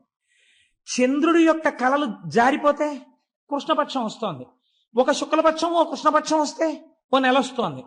అలా కొన్ని నెలలు కలిస్తే ఓ సంవత్సరం వస్తోంది, కొన్ని సంవత్సరాలు కలిస్తే ఓ పుష్కరం వస్తోంది. ఇలా మీకు ఆధారం ఏమిటి? చంద్రుడి యొక్క కళలు దిగడం పెరగడం. చంద్రుడి కళలు దిగడం పెరగడం ఏదో ఒక కళలోంచి రావాలి కదా. ఆ కళలోంచి పెరుగుతున్న కళలు, ఈ వెళ్ళిపోతున్న కళలు మళ్ళీ ఆ కళలోకి వెళ్ళిపోవాలి కదా. అటువంటి శాశ్వతమైన చంద్రకళ ఏది ఉందో అది పార్వతీ పరమేశ్వరుల యొక్క కిరీటముల మీద ఉంటుంది. ఇప్పుడు ఈ కాలాన్ని మీరు దేని పెట్టి కొలుస్తున్నారో ఈ కాలమంతా ఆయన కిరీటం మీద ఒక ఆభరణం అయి ఉంది. కాలం ఆయనకి ఆభరణము, మీరు కాలమునకు వశులు. ఎంత తేడా వచ్చింది చూడండి. కాలమునకు వశులైన మిమ్మల్ని కాలాతీతుల్ని చేసి తనతో సమానమైన వాడిగా చేసుకోగలడు. ఇది శశిశేఖర. అసలు నిజమైన తాత్వికమైన అర్థం అది. ఎవరు ఆయన పాదములు పట్టుకుంటున్నారో అటువంటి వాడికి జ్ఞానం ఇచ్చి కాలాతీతుణ్ణి చేసి మళ్ళీ పుట్టవలసిన అవసరం లేకుండా ఇదే చిట్ట చివరి మరణము. ఎందుకని? ఇక మళ్ళీ మరణం లేదు, ఎందుకంటే పుట్టుక లేదు. కాబట్టి ఈ స్థితికి పెంచగలడు. కాలము ఆభరణముగా ఉన్నవాడని చెప్పడానికే చంద్రరేఖని పొంది ఉంటాడు. మోక్షం ఇయ్యగలిగిన వాడని చెప్పడమే చంద్రరేఖని ధరించి ఉండడం. ఇదే శశిశేఖర. అసలు తాత్వికమైన రహస్యం అది, శశిశేఖర అన్న మాటకి. సరే, కానీ మనం అంటాం సోమనాథలింగము అన్న విషయాన్ని ప్రస్తావన చేస్తాం. కానీ ఇది కూడా పరమ సత్యం. లేకపోతే జ్యోతిర్లింగం రాదుగా. మీరు చూడండి, మళ్ళీ ఇక్కడ ఒక చిత్రమైన మాట ఉందండి. శివ సంబంధమైన విషయాల్లో కొన్ని ఆశ్చర్యకరమైన మాటలు ఉంటాయి. మీరు కంచిలో ఉండేటటువంటి లింగం దగ్గరికి వెళ్ళి ఇది జ్యోతిర్లింగము అని మీరు అన్నారనుకోండి, శాస్త్రం అంగీకరించద్దు. దాన్ని ఏమంటారంటే అష్టమూర్తుల యందు అది ఒక లింగము, పృథివీ లింగము అని పిలుస్తారు. పంచభూత లింగాల్లో అదొకటి. అలాగే కాళహస్తి పెడితే అది వాయులింగం, అది జ్యోతిర్లింగం కాదు. అలాగే మీరు జంబుకేశ్వరం పెడితే జలలింగం, అది జ్యోతిర్లింగం కాదు. కానీ మీరు కొన్ని లింగాలు ఉన్నాయి, వాటిని జ్యోతిర్లింగములని పిలుస్తారు. చాలా జాగ్రత్తగా మీరు పట్టుకునే ప్రయత్నం చేయండి. శశిశేఖర అన్న దాని తత్వంలోంచి జ్యోతిర్లింగం అని పిలిచినప్పుడు మీరు ఒక స్తోత్రం చదువుతుంటారు సాధారణంగా. మీకు అందరికీ నోటికొచ్చరి సౌరాష్ట్రే సోమనాథంచ శ్రీశైలే మల్లికార్జునం ఉజ్జయిన్యాం మహాకాళం ఓంకారం అమలేశ్వరం అని ఆ శ్లోకం అంతా చెప్పి ఆ చిట్ట చివర మనం ఓ మాట చెప్తుంటాం, ఏతాని ద్వాదశ లింగాని అని సాయం ప్రాతర్పటేన్నర అంటాం. ఇది ద్వాదశ జ్యోతిర్లింగ స్తోత్రము అని పిలుస్తాం. ఈ 12 మీరు జ్యోతిర్లింగములు అని పిలుస్తున్నారు కదండి. జ్యోతిర్లింగము అని పిలిచినప్పుడు లింగము జ్యోతి, ఈ 12 చోట్ల ఏం ఉండాలి? న్యాయంగా దీపం ఉండాలి, జ్యోతి ఉండాలి. కానీ మీరు సౌరాష్ట్రం వెళ్ళారనుకోండి, సోమనాథ క్షేత్రానికి వెళ్ళారనుకోండి, అక్కడ మీకు దీపం కనపడుతోందా, శివలింగం కనపడుతోందా? శివలింగమే కనపడుతోంది. శ్రీశైలే మల్లికార్జునం, మీరు శ్రీశైలం వెళ్ళారనుకోండి, శ్రీశైలంలో మల్లికార్జున లింగం కనపడుతోందా, జ్యోతి కనపడుతోందా? లింగమే కనపడుతోంది. మరి మీరు ఈ 12 జ్యోతిర్లింగాలు అనడానికి, ఈ 12 జ్యోతిర్లింగాలంటే మిగిలిన కంచి ఇలాంటి చోట ఉన్న లింగాలు వీటికన్నా తేడాగా ఏమైనా ఉన్నాయా? మరి వాటిని జ్యోతిర్లింగాలను మీరు ఎందుకన్నారు? ఈ 12 ఎందుకు జ్యోతిర్లింగాలు అంటారు? ఏమైనా కారణం ఉందా? అలా ఎందుకు పిలుస్తారు అంటే దీన్ని రుద్రానికి ఉన్నటువంటి ప్రార్థన గజ్జె ఎందు చెప్పారు. ఆపాతాల నభస్థలంత భువన బ్రహ్మాండమా విస్ఫురత్ జ్యోతిస్ఫాటిక లింగమౌళి విలసత్పూర్ణిందు వాంతామృతై అస్తోకాప్లుతమేకమీశమనిశం రుద్రాను వాకాన్ జపన్ ధ్యాయేత్ ఈప్సిత సిద్ధయే అన్నారు. ధ్యాయేత్, మీరు ఆ లింగము దగ్గరికి వెళ్ళి అడిగినప్పుడు ఇహమునందు కావలసిన సౌఖ్యము నుండి మోక్షము వరకు ఏదైనా ఇవ్వగలిగిన పరబ్రహ్మస్వరూపంగా శివలింగం ఉన్నది. మీకు దొంగో చీకట్లో తెలియలేదనుకోండి, దీపం పెట్టి చూడాలి, స్పష్టంగా తెలుస్తుంది. దీపాన్ని చూడడానికి ఇంకో దీపం అక్కర్లేదు, దీపమే అంతే. ఇంకా జ్యోతియే ప్రధానము స్పష్టతకు. ఈ లోకమునందు జ్ఞానము పొందాలన్నా ఝాయేత్ ఈప్సిత సిద్ధయే. నాకు మోక్షం కాదండి, ఏదో వ్యాధి తగ్గాలి, ఆల్ రైట్ తగ్గిపోతుంది. నీకు ఆ పూనికుంటే 3 ఏదో ఉద్యోగం రావాలి, వచ్చేస్తుంది నీకు. అందుకేనండి ఎవరైనా కష్టాల్లో ఉంటే దక్షారామం వెళ్ళమంటారు. 40 రోజులు 41 రోజులు దక్షారామంలో వెళ్ళి దర్శనం చేసుకోవాయా అంటారు. దక్షారామం భోగక్షేత్రం, అది ఎటువంటి భోగాన్నైనా ఇచ్చేస్తుంది మనిషికి, ఎటువంటి కోరికైనా తీర్చేస్తుంది. కాబట్టి జ్యోతిర్లింగము అంటే జాయేత ఈప్సిత సిద్ధయే. మీరు వెళ్ళి అలా చూసిన దాన్ని మళ్ళీ ఇక్కడ స్మరించి కూర్చున్నారనుకోండి, ఇది ప్రధానం. జాయేత్, చూసి కూర్చుని మళ్ళీ ఇక్కడ ఒక్కసారి స్మరిస్తే ఈప్సిత సిద్ధయే, మీ కోరిక తీరుతుంది. వేదం మీకు అభయం ఇచ్చింది. కాబట్టి కోరిక తీర్చడం దగ్గర నుంచి మోక్షం ఇవ్వడం వరకు చెయ్యగలిగినటువంటి శివలింగములు ఏమున్నాయో అవి జ్యోతిర్లింగములు. అటువంటి జ్యోతిర్లింగములు స్వయంభూ, అవి ఒకరు ప్రతిష్ఠ చేసినవి కావు. ఈశ్వరుడు విచిత్రమైన పరిస్థితుల్లో అలా వచ్చాడు.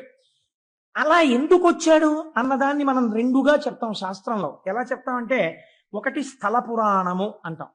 ఇది ఎందుకు వింటామంటే, మీరు సోమనాథం వెళ్ళారనుకోండి, అయితే శ్రీశైలం వెళ్ళారనుకోండి, శ్రీశైలం వెళ్ళి మల్లికార్జున లింగాన్ని దర్శనం చేసేసుకుని వచ్చేసారనుకోండి, ఒక స్థాయిలో గొప్పదేది. కానీ ఏమడుగుతామంటే, అయ్యా ఒక్కసారి దీని స్థల పురాణం చెప్పండి మాకు అని అడుగుతాం. అంటే ఎందుకు వచ్చిందో ఆ లింగం చెప్తారు.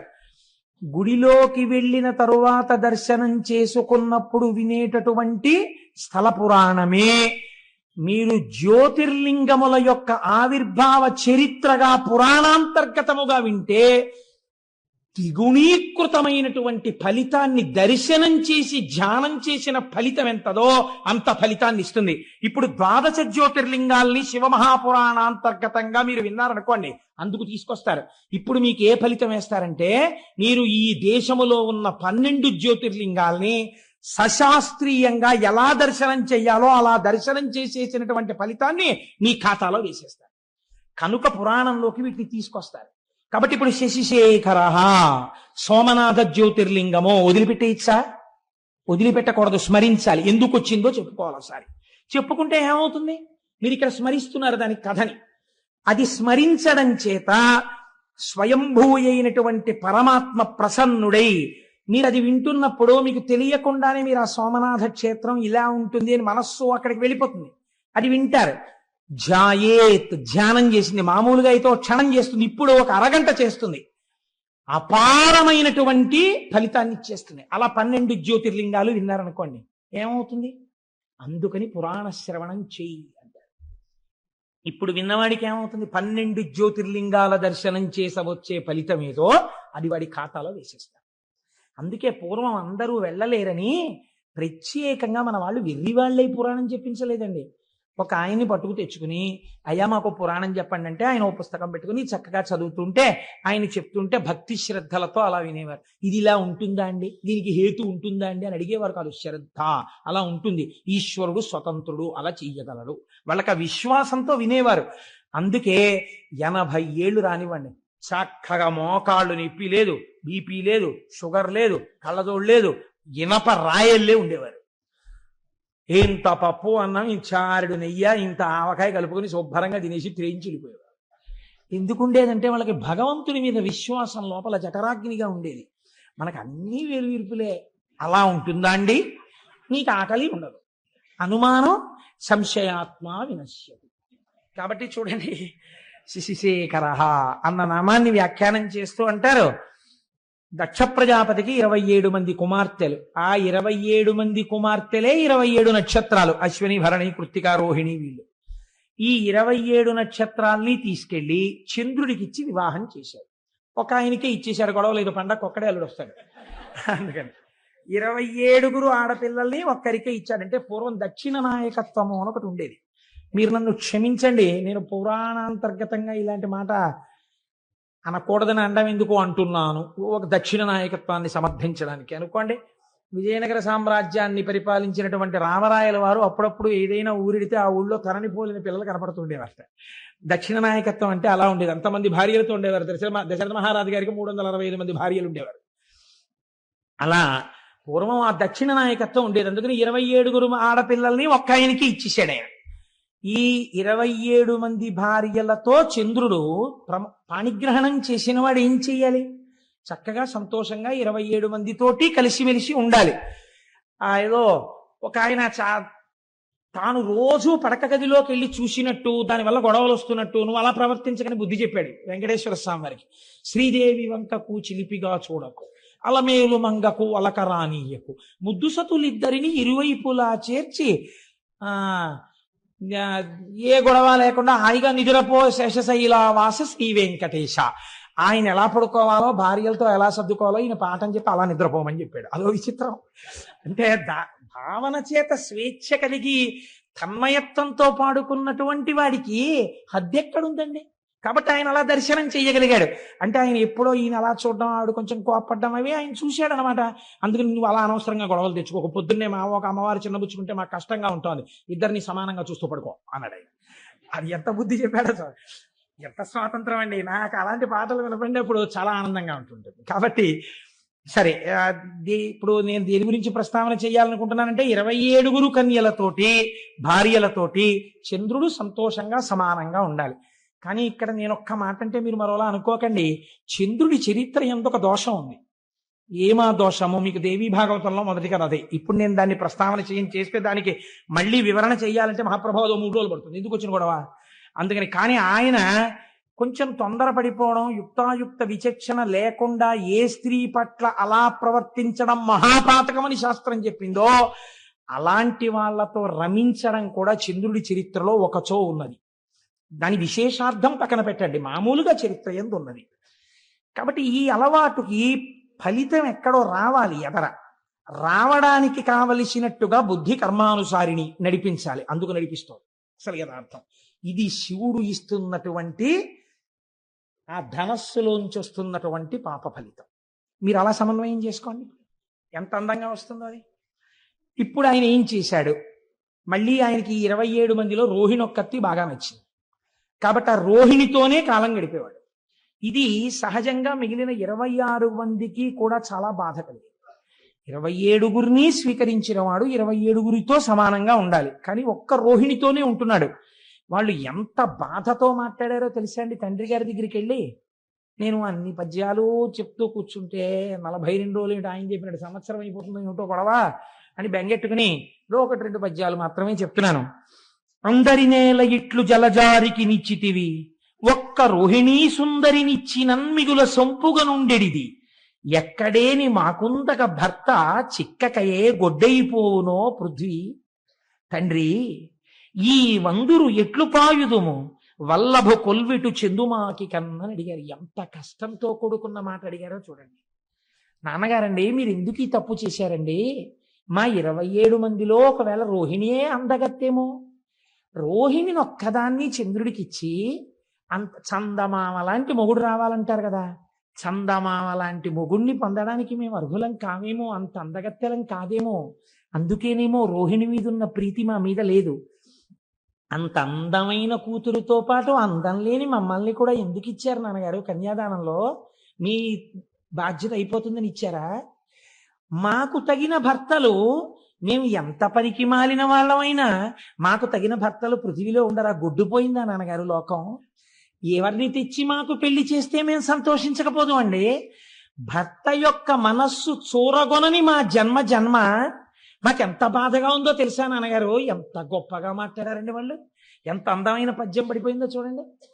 నాన్నగారండి, గొడ్డుపోయిందా లోకం? మమ్మల్ని ఎందుకు ఇచ్చారు నాన్నగారు? చంద్రుడికి 27 మందిని, ఒక్కతే అందంగా ఉంది, అందమైన రోహిణితో ఆయన ఉంటున్నాడు. అసలు మా జన్మలో మేము భర్త గారితో కలిసి ఉండి భర్త గారు మా వల్ల సంతోషపడ్డారన్న రోజు మా జీవితంలో మేము చూస్తామా నాన్నగారు అన్నారు. దీనికి వాళ్ళు చేసిన పాపం ఏమిటండి? తండ్రి మనస్సు ఈ మాట విన్నప్పుడు ఎంత కుందుతుంది. కాబట్టి ఆయన చరచరాలేసి, అసలే దక్ష ప్రజాపతి, ఎదర వీరభద్ర విజయం వస్తుంది కదా, గబగబా పంచ పైకి పట్టుకుని చంద్రలోకానికి వెళ్ళాడు. అల్లుడు గారు ఎదురొచ్చారు, తీసుకొచ్చారు, కూర్చోబెట్టారు. కూర్చోబెట్టిన తర్వాత, అబ్బాయి నీ పరిస్థితి అంతా బాగోలేదయ్యా, నీకు 27 పిల్లలు ఇచ్చాను. ఇచ్చినప్పుడు చక్కగా మామయ్యగారండి బాగున్నారండి, చక్కగా ఉంటుందండి, మీరు వచ్చినప్పుడు ఎంత సంతోషంగా ఉంటారో చూద్దురుగానండి అన్నావు. నీ మీద అప్పుడే పితూరీలు ప్రారంభమయ్యాయి. ఒక్క రోహిణితో ఉంటున్నావుట. ఇలా ఉండడానికి వీల్లేదు. 27 పిల్లల కంటి వెంట నీళ్లు రాకూడదు, అందరినీ సమానంగా చూసుకో. చూస్తావా? అసలు దక్ష ప్రజాపతి. తప్పకుండా మామయ్యగారండి అన్నాడు. అయిపోయింది. అమ్మా నేను చెప్పానమ్మా, ఇంకా మీకేం ఇబ్బంది ఉండదు, ఈ మాట మీరు సంక్రాంతికి వచ్చినప్పుడు సంతోషంగా వస్తారు అని వెళ్ళిపోయాడు దక్ష ప్రజాపతి. అంటే నిజంగా సంక్రాంతి అనుకోకండి, నేను ఒక మాట అన్నానంతే. ఇప్పుడు వెళ్ళిపోయిన తర్వాత మళ్ళీ ఎవరో వచ్చి చెప్పారు, పాపం 26 అలాగే ఏడుస్తున్నారండి, మీ అల్లుడు గారి ప్రవర్తనలో ఏమీ మార్పు లేదు, ఎక్కడ చూసినా రోహిణితోటే ఉంటాడు, మిగిలిన 26 మంది జోలికి ఎప్పుడూ వెళ్ళాడు. పాపం ఓసారి మీరు చెప్పారు, ఆయన వినడు, ఏమిటో వాళ్ళ బతుకు అంతేనా అన్నారు. అనేటప్పటికీ ఇప్పుడు ఆయనకి ఎందుకు కోపం వచ్చిందంటే, నా మాట వినలేదని కోపం వచ్చింది. ఆయన ఎటువంటి ఆలోచన వచ్చిందో చూడండి. ఆ కోపంలో క్షయవ్యాధి ఉన్నటువంటి వాడికి తొందరగా దగ్గరగా వెళ్ళడానికి, ఆ ఉచ్ఛ్వాస నిశ్వాసలని లోపలికి పీల్చడానికి, వారి నోటి ఎంగిలిని తన నోటిలోకి తీసుకోవడానికి ఎవరు ఇష్టపడరు, ఎందుకంటే వీళ్ళకి క్షయ వస్తుందని. కాబట్టి ఆయన అన్నాడు, నీ విశృంఖలత్వానికి నేను అడ్డు వేస్తాను, కాబట్టి నువ్వు క్షయవ్యాధి పీడితుడవగుదువుగాక. ఆయన ఉద్దేశం ఏమిటి? పూర్వం సంతోషపడినట్టు రోహిణి కూడా నీ దగ్గరికి రానివ్వదు, క్షయ వచ్చింది కాబట్టి. ఇప్పుడు శుశ్రూష చేయడానికి భార్యలని మాత్రం మిగిలిన వాళ్ళని పిలుస్తావు, నీ బతుకు బయటెడుతుందన్నాడు. క్రోధంలో అదుపు తప్పిన మాట వచ్చేసింది మామగారు నోటి వెంట. వచ్చి నువ్వు క్షయవ్యాధి పీడితుడు వగుదువుగాక అన్నాడు. ఈయనకి క్షయవ్యాధి వచ్చింది, కానీ దేవతలందరికీ భోజనాలు పోయి ఉపవాసాలు చేసి న్యూరోబియాన్ ఇంజక్షన్లు చేయించుకోవాల్సి వచ్చింది. వాళ్ళందరూ నీరసపడిపోయారు. ఇదేంటండి, చంద్రుడికి క్షయవ్యాధి వస్తే దేవతలకి నీరసం రావడం ఎందుకు అంటే, ఇక్కడ ఒక పెద్ద మర్మం ఉంది. చంద్రుడు బాగా ప్రకాశిస్తే ఆయన యొక్క అనుగ్రహం చేత ఓషధులు ప్రకాశిస్తాయి. ఓషధులు బాగా ప్రకాశిస్తే ఆ ఓషధులతో కూడినటువంటి ద్రవ్యములతో యజ్ఞం చెయ్యాలి. ఈ యజ్ఞంలో ఓషధుల్ని కూడా వేస్తే ఈ హవిస్సులు దేవతలు తీసుకుంటారు. దేవతలు తీసుకుని వాళ్ళ ఆకలి తీరితే వాళ్ళకు మనకు మంగళములను ఇస్తారు. దేవతలకి హవిస్సులు లేవు, లోకాలకి మంగళాలు లేవు. ఇటు వీళ్ళు మాడిపోయారు, అటు వాళ్ళు మాడిపోయారు. ఎందుకు వచ్చింది ఇదంతా? చంద్రుడికి క్షయ వ్యాధి వచ్చింది. కాబట్టి ఇప్పుడు ఇది ఎవరి సమస్య అయి కూర్చుంది? చంద్రుడి వ్యక్తిగత సమస్య కాదు, అన్ని లోకాల సమస్య. ఎంత చిత్రంగా పరిగణించిందో చూడండి విషయం. ఇప్పుడు వీళ్ళందరూ మాట్లాడుకున్నారు. అత్రి మహర్షిని పిలిచారు. అందరూ కలిసి చతుర్ముఖ బ్రహ్మగారి దగ్గరికి వెళ్ళారు. పెద్ద ఆయన పాపం ఆయన్ని అడుగుతారు అందరూ. ఆయన దగ్గరికి వెళితే చూడండి, మనం సాధారణంగా ఓ మాట అంటాం, ఏమండి వీడు ఇలా తప్పు చేశాడు, కొంచెం చేయండి అంటే, వీడికి చెయ్యాలి ఉపకారం? వీడికండి చెయ్యాలి? మీరు తండ్రి, మీరు మర్చిపోయారేమో, వీడు చేసిన తప్పుడు పనులన్నీ నాకు బాగా గుర్తున్నాయి. ఎంత ఏడిపించాడంటే బృహస్పతిని, నాకు తెలియదా? ఆ రోజు నేనే కదా చతుర్ముఖ బ్రహ్మని జోక్యం చేసుకున్నాను.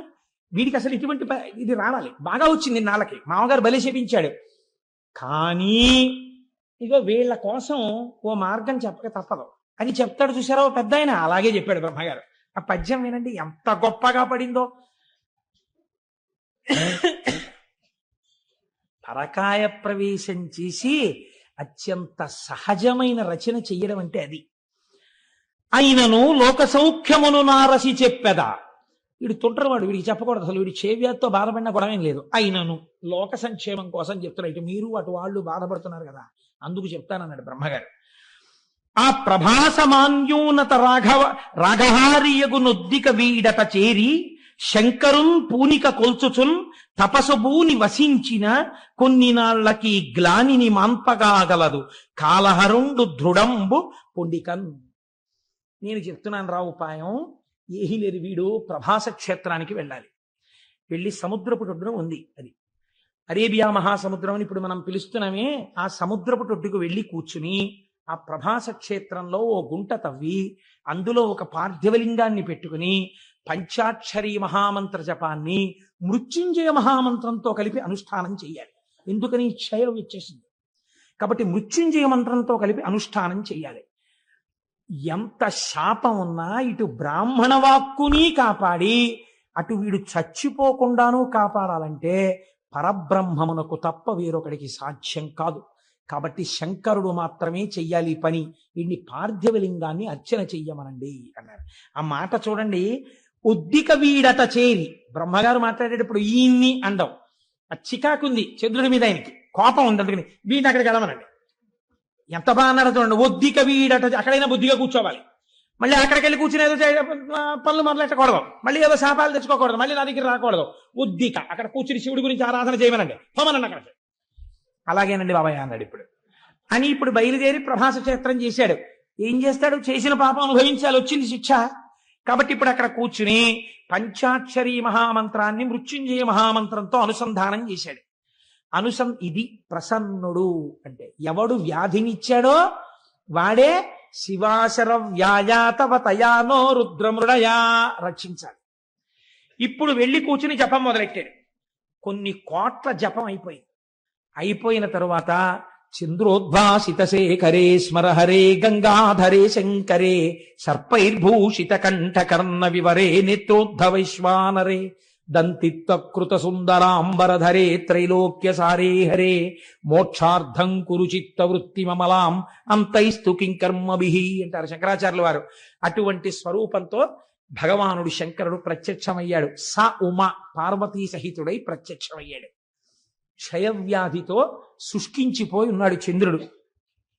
ఏనాయనా ఏమిటి నీ అభీష్టం అని అడిగాడు. అయ్యా నాకు క్షయవ్యాధి తగ్గిపోవాలండి అన్నాడు. ఇప్పుడు నీ క్షయవ్యాధి పోతుంది అని పరమాత్మ అనగలరు అంటే ఎవరి మాట పోయింది? దక్ష ప్రజాపతి మాట పోయింది. అంటే నే శాపం పెట్టేవాడిని, నువ్వు రక్షించేవాడివా అంటాడు. కాబట్టి ఇప్పుడు ఇద్దరిని దృష్టిలో పెట్టుకోవాలి. అటు పెద్ద ఆయన మాట నిలబడిపోవాలి, ఇటు పిల్లాన్ని రక్షించాలి. ఇంత తప్పు చేసి ఉన్నవాడైనా తన పాదములు పట్టుకుంటే బుద్ధిని కూడా సంస్కరించాలి. అందుకే ఆ తర్వాత చంద్రుడు 27 భార్యలతో సమానంగా లేడన్నటువంటిది లేదని చెప్పడానికి ఉదాహరణే చంద్రమానంలో మీరు చెప్తున్న తిథులు కదండి. అంటే చంద్రమానంలో ఎలా జరుగుతున్నాయి తిథులన్నీ? చంద్రుడు కూడుతున్నాడు కదా నక్షత్రాలతోటి. కాబట్టి ఇప్పుడు బుద్ధిని మార్చాడు. అదే కదండి, మరి అందుకేగా రుద్రశబ్దం వాడారు మీరు. ధర్మం వైపుకు మారుస్తాడు బుద్ధిని అనే కదా మీరు రుద్రశబ్దం వాడారు. కాబట్టి ఇప్పుడు ఏం చేశాడు? బుద్ధిని ముందు మార్చి అటు పెద్ద ఆయన మాట నిలబెట్టాలి దక్ష ప్రజాపతి. కాబట్టి అన్నాడు, నీకు క్షయ ఉంటుంది కానీ 15 రోజులు క్షీణిస్తావు, 15 రోజులు వృద్ధి పొందుతుంటావు. కాబట్టి ఇంకా క్షయ పూర్తిగా లేదు కాబట్టి నశించిపోవు, ఎప్పుడూ హాయిగా ఉంటావు. సరికదా పిల్లాడా, ఎప్పుడైనా ఎవరైనా నీ పాత కథలు తలుచుకోకుండా నువ్వు పూర్తిగా ఇప్పుడు గొప్పవాడివయ్యావు, నీ చరిత్రే మారిపోయింది, నువ్వు సద్బుద్ధున్నవాడివి, నా చేత అనుగ్రహింపబడిన వాడివని తెలుసుకోవడానికి, నాతో కలిపి నీ దర్శనం చెయ్యడానికి నా పేరే నీతో కలుపుకుంటాను, చంద్రశేఖర అని పిలిపించుకుంటానని ఆ చంద్రుణ్ణి చేసి నెత్తిన పెట్టుకున్నాడు. ఏమి ఔదార్యమూర్తి అండి పరమాత్మ! ఇది ఆయన కారుణ్యం అంటే. నీకేమిటి బెంగ? కాలమునకు వశుడు కాని వాడను నేను, నా నెత్తి మీద నిన్ను పెట్టుకున్నాను రా. చతుర్ముఖ బ్రహ్మగారు అన్నాడు, వీడును పోయి ఉద్దికను అన్నారు. ఆయన అన్నారు, తప్ప అందరూ చేస్తారులే నాన్న, చేసావు, నీ బుద్ధి మార్చుకో. నీ బుద్ధి మారింది, ఇప్పుడు నిన్ను నెత్తి మీద పెట్టుకుంటాను.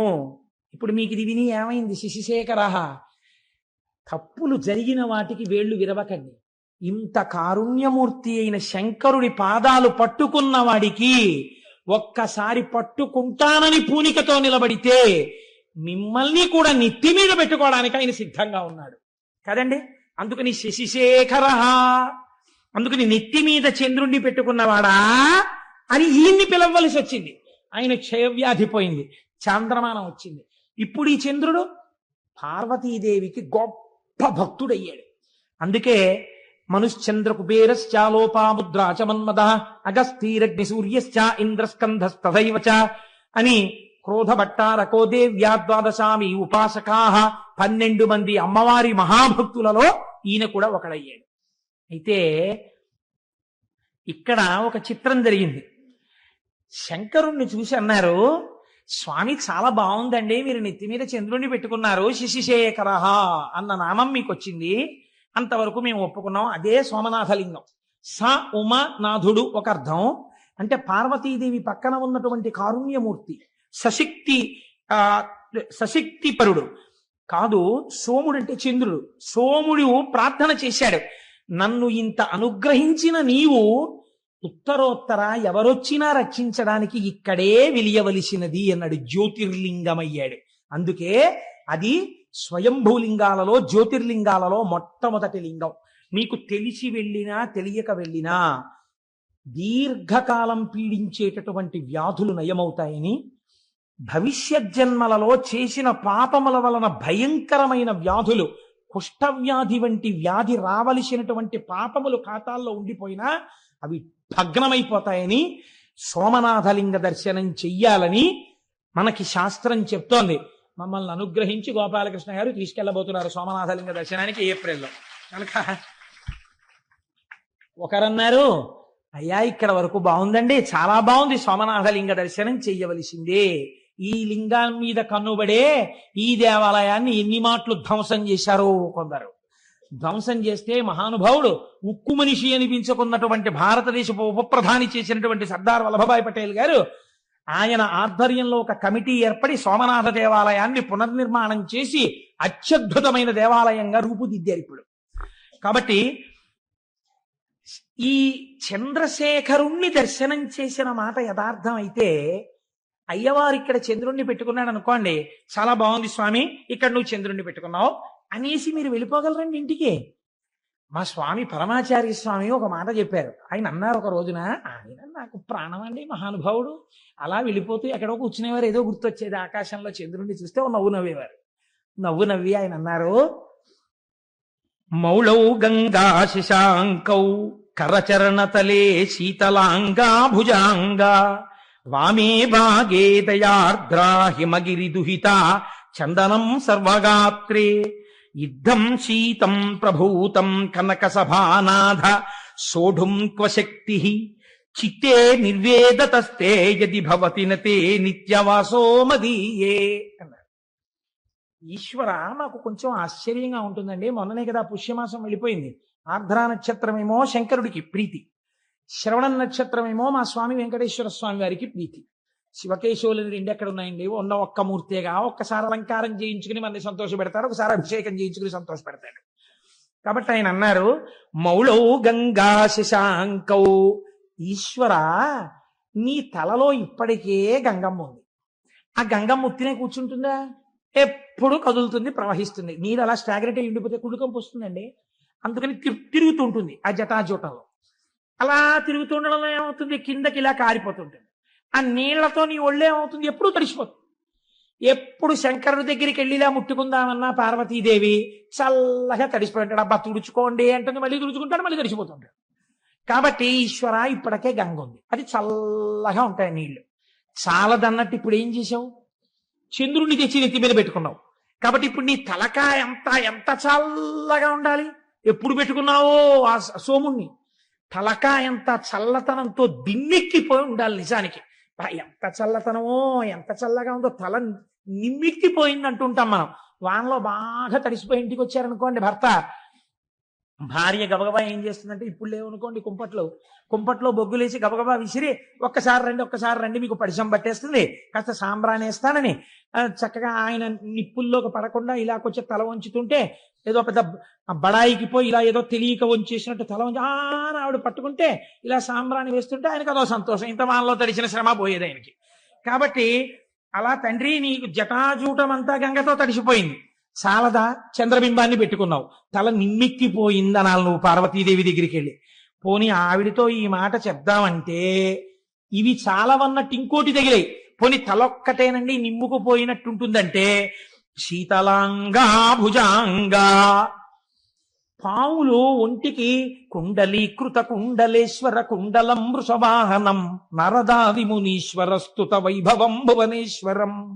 ఆయనకి చెవులకి పావులే, కంఠంలో పామే, భుజాలకి పాములే, పాదానికి వాసుకి చుట్టుకుని ఉంటాడు. వాసుకి ఇద్దరికి ఆభరణం, నారాయణుడికి ఇటు శివుడికి వాసుకి చుట్టుకుని ఉంటాడు. వాళ్ళు చుట్టుకుంటే మీకేమిటండి బెంగ అంటారేమో. పాము అడుగు భాగం చాలా చల్లగా ఉంటుంది. ఇంత చల్లగా ఉన్న పాములు ఒళ్ళంతా చుట్టుకున్నాయి. పైన అంటుంటాలి, ఒళ్ళంతా పాములు. సాధారణంగా పైన చలేస్తే తడిసిపోతే ఏదో ఒళ్ళంతా ఇలా దగ్గర పెట్టుకుని అంటారు. ఇవి చలి, ఒళ్ళంతా ఇవే. వీటిని ఏమైనా అన్నా అంటే ఇంకా పాకుతాయి, ఇంకా చలి. ఒళ్ళంతా చల్లగా ఉంటుంది. పోన్లేవయ్యా, ఎవడైనా ఏం చేస్తాడు ఇంత చల్లగా ఉంటే? మరోలా అనుకోకండి, మర్యాదకి చెప్తున్నాను. ఉత్తర క్షణంలో ఉష్ణాన్ని పొందాలంటే వెళ్ళి భార్యను ఆలింగనం చేసుకోవాలి, కాస్త వెచ్చటి సుఖాన్ని పొందాననుకోవాలి. పోనీ అలా వెళ్ళి నువ్వు మీ ఆవిడ్ని కౌగిలించుకున్నావు అనుకో, ఆవిడిటువంటిది. వామే భాగే దయార్ద్రా హిమగిరి దుహిత. ఆవిడ హిమవంతుడి కూతురు. పైగా ఆవిడెప్పుడు ఎలా ఉంటుంది, దయార్ద్ర, దయతో తడిసిపోయి బిడ్డల్ని ఎలా రక్షిద్దాం అని పరమ దయతో తడిసిపోయి ఆవిడ ఉంటుంది. పైగా హిమవంతుడి కూతురు కాబట్టి చల్లని తల్లి. అమ్మలగన్నయమ్మ ముగురమ్మల మూలపుటమ్మ, చాలా పెద్ద అమ్మ, చల్లని అమ్మ. చల్లని తల్లండి అంటాం కదా, ఇది చల్లని తల్లి. దృశాద్రాఘీయస్యాదర దళిత నీలోత్పల రుచాదవీయం సందీనం స్నపయ కృపయా మమ పిశివే అంటారు శంకరాచార్యుల వారు. అలా అపారమైన దయ కళ్ళల్లోంచి కురిపించేస్తుంటుంది. ఒళ్ళేమో హిమవంతుడి కూతురు కాబట్టి తండ్రి గారి పోలికలు వచ్చాయి పిల్లకి. పిల్ల చల్లగా ఉంటుంది, ఎప్పుడు వెళ్ళి కొంచెం వెచ్చగా ఉంటుందేమో అని కౌగిలించుకొని ఎడం పక్కన ఎట్టుకుంటే ఇంకొంచెం చలొచ్చింది.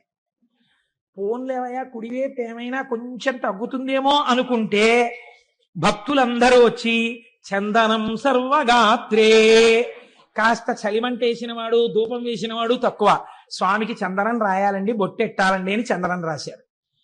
అబ్బా ఎంత చలయ్యా స్వామి, నీకు ఎంత వణికిపోవాలి నువ్వు, గడగడగడగడగడగడ. పోనీ ఇక్కడతో ఊరుకున్నావా? ఇద్దం శీతం ప్రభూతం కనక సభానాథ సోఢుంక శక్తి.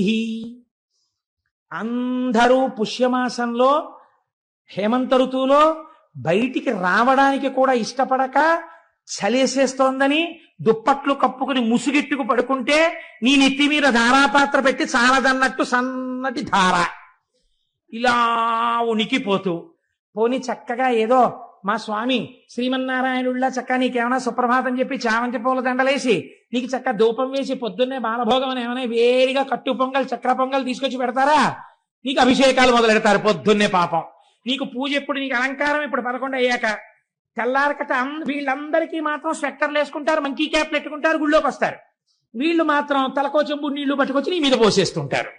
అయ్యయ్యో ఈశ్వరా, ఎంత చలయ్యా నీకు పరమాత్మ, సోడుంప శక్తి, ఇంత చల్లగా ఉందే నీ పరిస్థితి, ఎలా తట్టుకుంటున్నావయ్యా వణకకుండా అని అని వెంటనే అన్నారు.